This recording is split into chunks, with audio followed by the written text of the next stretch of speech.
customers, they prioritize sustainability element a lot. But when it comes to making choice, they don't actually reflect that, original intention that they actually gave us before the experiment starts. They don't actually reflect into their choices. Turns out that they make their decision mostly by looking at price. Hey there, my name is Eric and you're listening to Delve, the official thought leadership platform for the Des Hotels Faculty of Management at McGill University. So, the voice you just heard is Professor Mehmet Gumus, a professor of operations management here at the Des Hotels Faculty of Management. And he's an expert on supply chains in the fast fashion industry, and he's talking about an important finding from his most recent research. Consumers are reluctant to pay extra for sustainable clothing. Now, on the surface, you could hear that and blame the consumer for not incentivizing the transition to more sustainable fashion. But as you're going to hear in today's interview, that's not exactly the whole story. If companies want to charge a premium for their sustainable products, they need to prove to consumers that their products are, in fact, sustainable. They need to build trust with their consumers, and they're going to need the help of other institutions, like governments or NGOs, to help them do that. Now, before getting into it, here are some important facts to remember. By some estimates, fast fashion is responsible for as much as 10% of global emissions. 10%. And it's also one of the biggest users of water, second only to the agri-food sector, and it's a huge creator of microplastics. Fast fashion needs to change fast, and Professor Gumus joins us to share how we could potentially make that happen. So, let's delve into it. So, Professor Gumus, welcome to the Delve Podcast. Thanks so much for joining. Thank you, Eric. So today we're talking about something extremely important. We're talking about the fast fashion industry, and we're talking about how to reduce its carbon footprint. So obviously, this is a giant issue, and I'm glad that we have faculty members such as yourself, talented individuals who are working on the issue. So we're kind of going to be exploring today how we can kind of incentivize the fashion industry and fashion companies to make their supply chains more sustainable. A good place to start, I think, will be just is it possible? Can the fast fashion industry reduce its environmental impact while still maintaining its profits? So, Eric, before actually answering this question, I would like to a bit sit back and try to understand the root cause of the problem. When we look at the fast fashion business model, it's actually invented to provide a high degree of variety to the customers in a high-speed environment, meaning that every 13 weeks, these companies are actually developing brand new products, and they expect their customers to buy brand new items. And why do they actually keep doing this? And there's a bit actually important problem in basically business. Companies, they want their customers constantly buy new products. And if they actually produce something that's highly durable, think about it like refrigerator. How often do you actually buy a refrigerator? Maybe once every 15 years. So fast fashion actually is a great example of creating a setting where you are indirectly forcing people to always buy new products every 13 weeks. So this is actually a problem associated with, basically the business model, and people are realizing that it's not sustainable anymore. And the companies are thinking about that in order to make it a bit more sustainable, they have to now restart from the fundamentals. So a couple of things actually are important in thinking about this fundamental. The first thing is how can they actually shift the preference of the customers from this constant seeking the new products in basically fashion. Second thing is how can you change the entire business model, not only the product part, but also take back part, recycling part, the supply chain part, and so on and so forth. And the third part is also how can non-governmental organizations or governments can be part of this problem. So I am seeing this problem as like not a single stage problem, but it needs to actually, perspective from several organizations, from the companies, from the consumers, and as well as from NGOs. So if these three parties actually come together, I think there is a need to change this model simply because it's not sustainable. Yeah, and I'm glad that you mentioned those three components. And there's a lot of different interests that I think are being balanced here, where we have the sustainability angle, but also we have, on the firm side of things, like they do want to make a dollar. And so I think part of your research, at least by my understanding, was that a big question was how can we balance that? It's this question of can we have the sustainable, can we shift the way that we produce our clothes in a way that can still generate a dollar for these companies? So I'm curious, just based on your work, is it possible, and if so, how? So people, oftentimes when they talk about sustainability, they sometimes mean using recyclable fibers. Some people would mean, forget about recyclable. You should actually use something that's durable. They should last longer. And some people actually would consider that the most important component is the raw material that you use in the end product.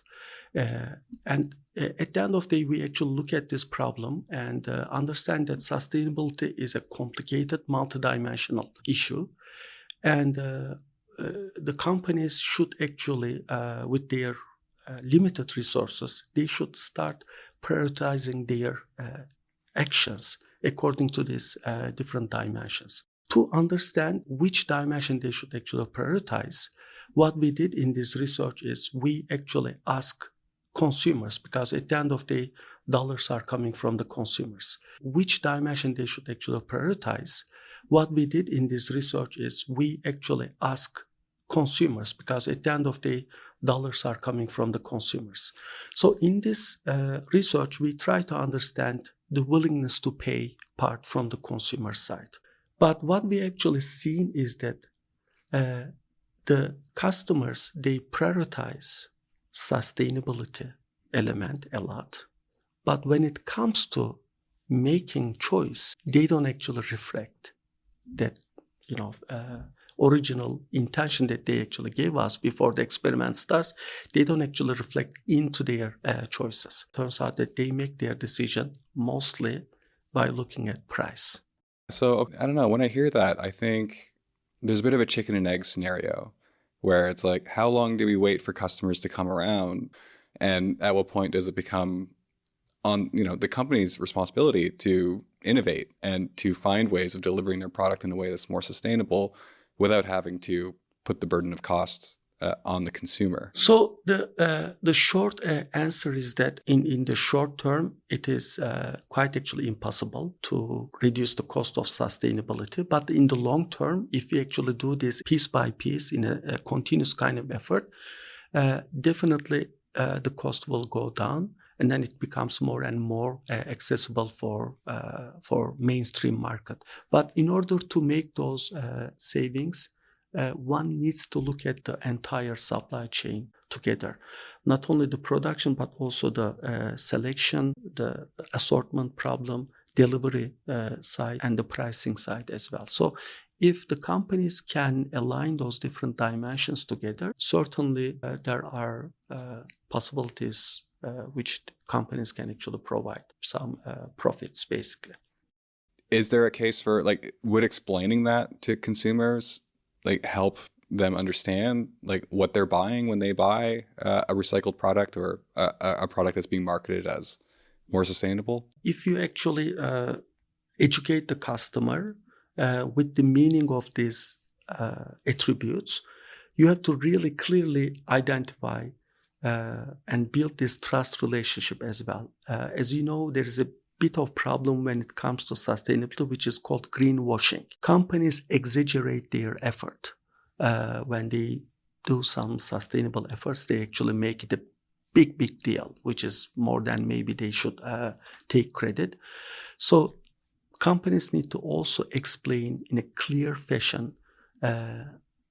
what are the attributes that they are actually injecting into their system in terms of recyclability, in terms of durability, in terms of circular design.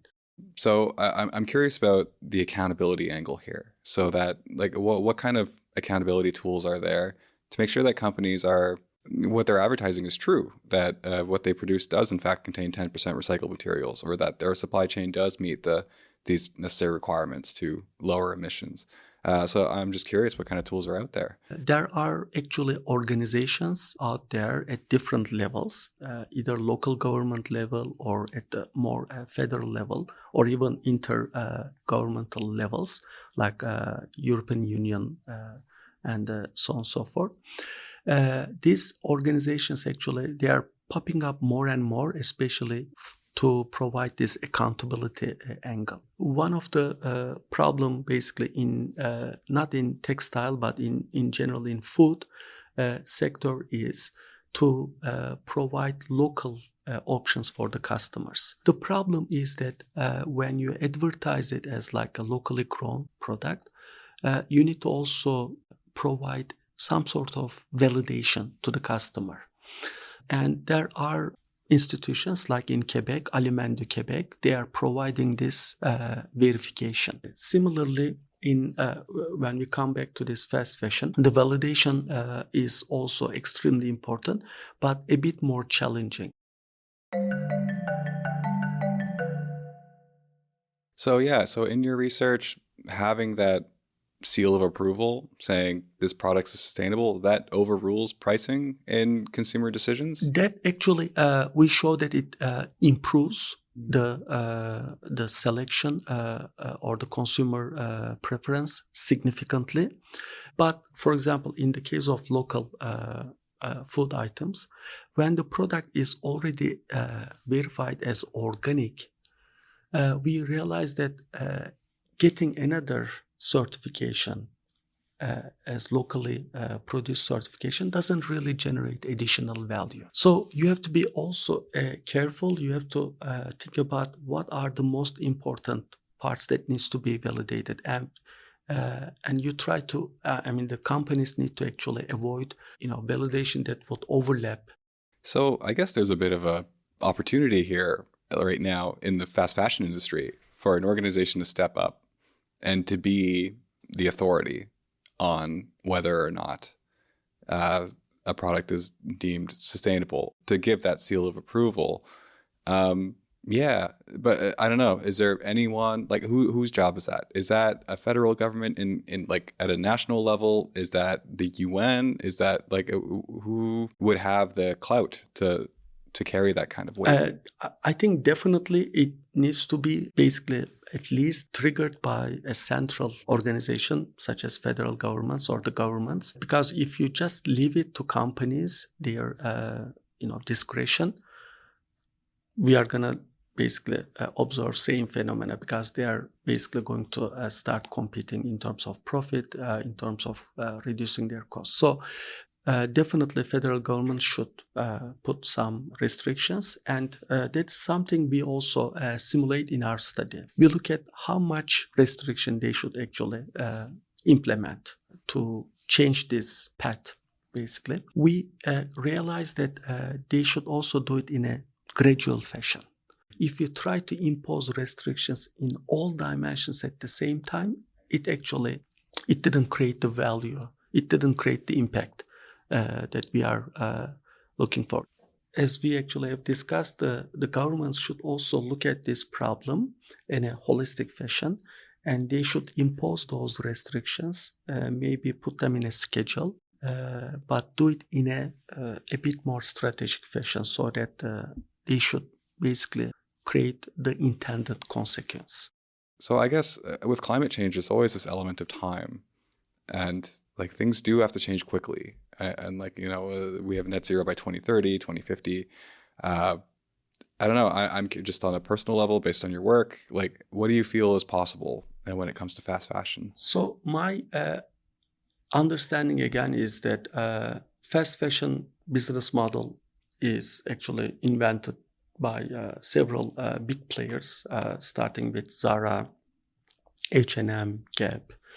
Those companies actually they generated huge profit out of this business model, and now we are talking about ultra fast fashion.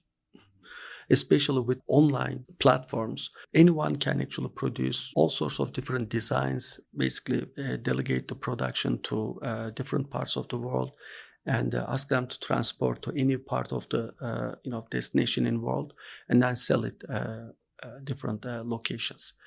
Overall, it's a profitable, high-speed, high-variety industry. It generates actually a huge growth, especially in retail industry, especially textile industry.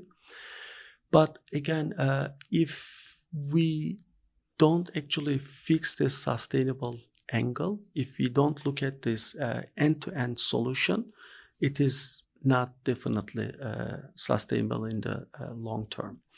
And one needs to actually use significant data to understand what is really a good solution and what is not really a good solution. Basically, we need to understand not only the one part of the problem, but also the entire problem, including the logistics, including the deliverable side. Let me give you an example. We did also a project with a company. They are having a problem in last mile delivery from their warehouse to end consumers.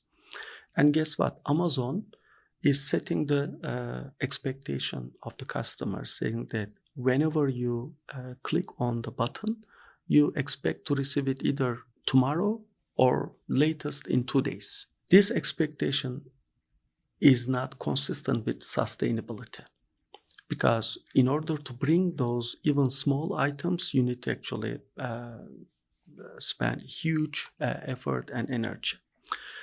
So companies need to change the expectation or need to come up with new solution. Yeah, so like there's a lot that has to change, and there's a lot that's possible, which is great. And I think on the consumer side of things, yeah, it's knowing what you're buying. It's learning to trust the people you're buying from. And that's an earned relationship. That's something that companies will have to work to develop. And government has a role here too, to regulate and to incentivize these changes to get that positive cycle going. It's a three-body problem. Yeah, exactly. Yeah. It's those three parties should be basically aligned, and it has to actually start in a bit positive fashion, meaning that the government should be always a regulatory kind of position, but the companies should also get return on their investment in order to make their efforts more and more sustainable. And as the trust relationship between these three parties actually gets established, the consumers become more and more willing to pay for those products, more sustainable products. And that feels optimistic to me. I'm glad that it seems to be going in the right direction, and I hope that things can change quickly and fast enough. It is fast fashion, after all. Professor Gumus, thank you so much. Wow. So I think there's a lot to take away from that conversation. Building a sustainable fashion industry is obviously a huge endeavor, and it's going to require effort on several different fronts. Hopefully, what you heard today gives you a glimpse at how the industry can adapt to the new climate reality, and perhaps you can see how it could apply to your industry. Professor Gumus, thank you so much for sharing your insights with us, and thank you, dear listener, for joining us. If you like what you heard, please consider sharing this episode with a friend or a colleague, and I hope you'll consider subscribing so you don't miss future interviews with experts like Professor Gumus. Delve is the official thought leadership platform for the Desautels Faculty of Management at McGill University. My name is Eric Dicaire, and I was your host today. I'm also a producer and assistant editor on the show. Saku Mantere is Delve's editor-in-chief, and he produced all the original music. Thanks so much for listening. We'll see you next time.